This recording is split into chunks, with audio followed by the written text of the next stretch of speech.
nasa tama. May malasakit na pagmamahal sa bayan.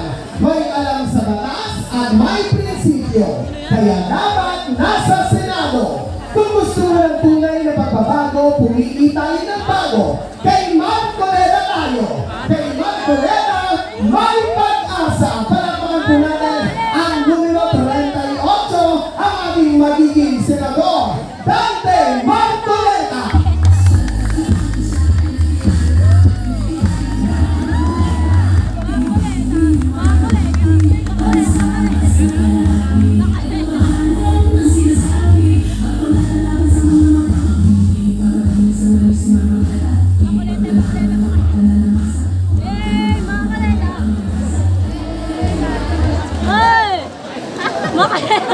Gusto po kayong lahat dito sa District 6 ng Maynila. Kumusta po ang lagay nyo? Makaleta! Okay po kayo? Okay! Makaleta! Di pa kayo lumakay? Okay po Makaleta! Gutom na! Tubig! Kasi po kaya Tinapay! nakarami pong problema ng ating bansa ngayon. Kung kayo'y okay, i-congratulate ko kayo sapagkat napaka-taas po. Hintay muna yung kabila. Sige, magkakasan yan. Napakamura po ba ng presyo ng Pilipinas?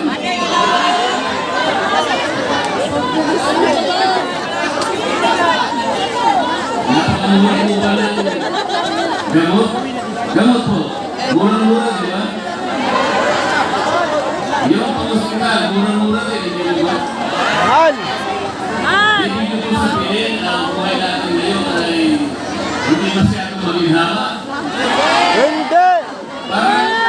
Parang tama po kayo kasi may lumabas po na survey noong Enero. Enero lang, itong taon Hoy, nito. Makaleta!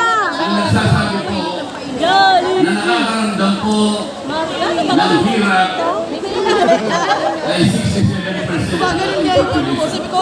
Isabihin po natin ngayon na halos 118 o 119 million Pilipino.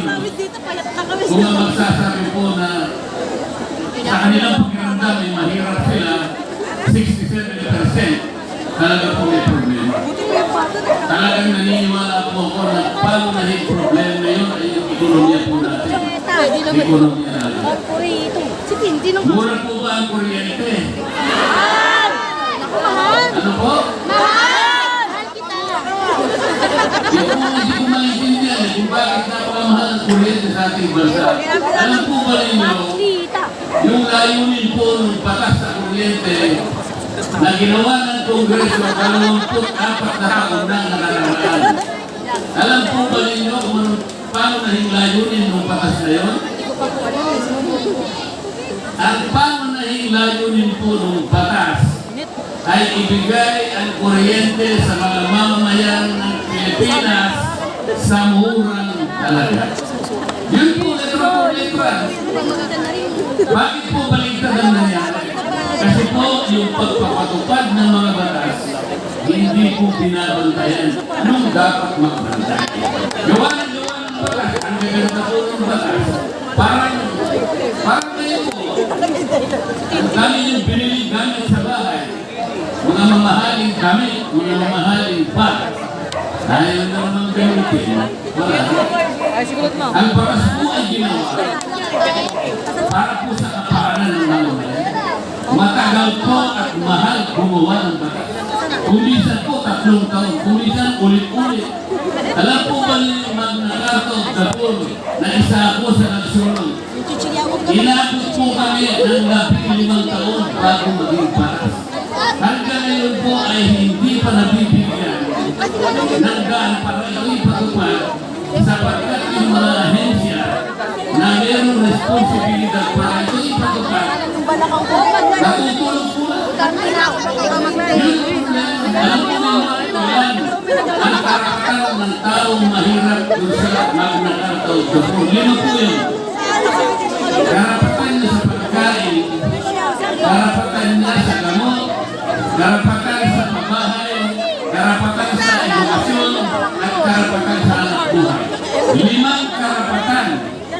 Hanggang ngayon po ay hindi na itutuloy ang pagpapagpat sa walang nagpapagpat.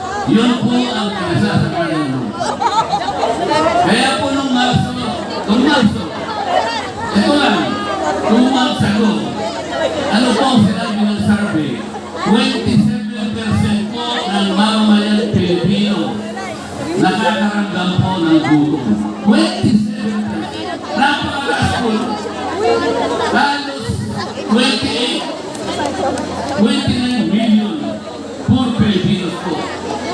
Bakit po? Hindi po ginagawa. Ano po yung ginagawa po? Puro bigayan ng ayuda. Puro ayuda. Hindi po ito ang gawin. Sapagkat ang pagbibigay ng ayuda, ang kailangan po yun, kung talagang may krisis, nasunugan, nabaha, lumito, dahil po, nasira mo, bigyan mo ng tulong. Pero pagkaraniwang buhay po nagbibigay ng ayuda, meron pong alis, merong tupad, merong akap, merong mayit, merong porpis. Ito po sa isang taon na nyo kung magkano, ito 194 billion pesos. Ang tinatarget po nila, yung mahirap natin kawalan na magmula sa 25 hanggang 30 million Pilipino. Pero hindi po nakatarget. Ang nabibigyan na ng ayuda, akap, mayit, etc. 5%. 5%. Kaya hindi po na pinutupad mga yung iba po, 3,000 pesos ang ayos. Pero meron mga po, binibigay 500. Pwede mo. Hindi po gano'n. Kailangan po yung pera na yung gamitin para paularin ang kabuhayan ng bansa. Ang ekonomiya po natin. Para magkaroon po ng kagawaan, marami po negosyo ang tatayo sa ating bansa. Magkakaroon po ng maraming trabaho. Ito po ay magre-resulta sa dagdag na kita ng ating mamamayan. Hindi po ayuda ang gusto ng situation. Ang gusto po nila magbuhay sila ng marangal, ng disente, bigyan mo sila ng pagkakataon mga pagkakataon. Yun po ang dapat natin po. Ang dami pong problema dahil nga po sa corruption dito sa ating bansa. Ikatlong bahagi ng pera ng bayan na pupunta po sa mga. Pag ako po yung sasalita sa House of Representatives para itama yung maraming mali na ginagawa namin, ito po pinagagawa. Inaaway lang po ako ng mga kasama ko.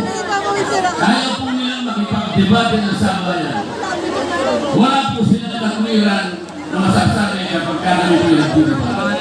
Ang gagawin lang po nila ang Google. Kaya ayaw ko na po sa amin. Kaya po umarap dito para sumama sa ating kaya natin. Ayusin po natin ang maraming mali sa ating bansa. Salamat po kay Mayor Isko Moreno sa kanyang team na nandito po ngayon. Sa Vice Mayor na po na si Tia Pienza. Dito po sa Maynila, kahit medyo mahirap po kayo, meron po kayong mga kaagapan. Isang mayor na maaasahan po ninyo. Isang vice mayor na magiging katulong niya. At itong team niya po nagagawa po para silupin po ang buhay ng Maynila. Ngunit ang sinasabi ko po ang kabuuan ng ating bansa. Ang kabuuan ng ating bansa. Gusto niyo bang bumaba ang kuryente? Kaya ko pong gawin yun. Kaya ko pong gawin yun. Ang totoo niyan, pwede natin gawin na lahat ng pamilya na kumukonsumo ng 3,000 pababa sa sinilang kuryente, pwede po natin i-libre yun. Pero kaya po gawin yun. Kailangan lang po, kumihin naman kayo kasi niboboto na sila. Matagal nilang binoboto yung pabalik-balik doon. Ayun na po. Hindi ko na po babanggitin kung sila yung pabalik pa. Wala naman yun. Boto na kayo ng boto sa akin. Pagkatapos aasa po kayo. Sana po gamitin po ninyo ang inyong kapangyarihan. Piliin po ninyo yung tatayo sa inyong karapatan. Kahit mahirap. Ako po kahit mahirap. Kahit awayan po nila akong lahat. Itinuloy po nila akong kalaban lahat. Ako na lang ang isa. Isa laban sa lahat. Dahil naman po sa katuwiran. Dahil naman po sa katapatan ng paglilingkod para sa taong bayan. Tingnan po yung nangyari sa ating bansa. Nagkahati-hati na naman tayo dahil sa nangyari.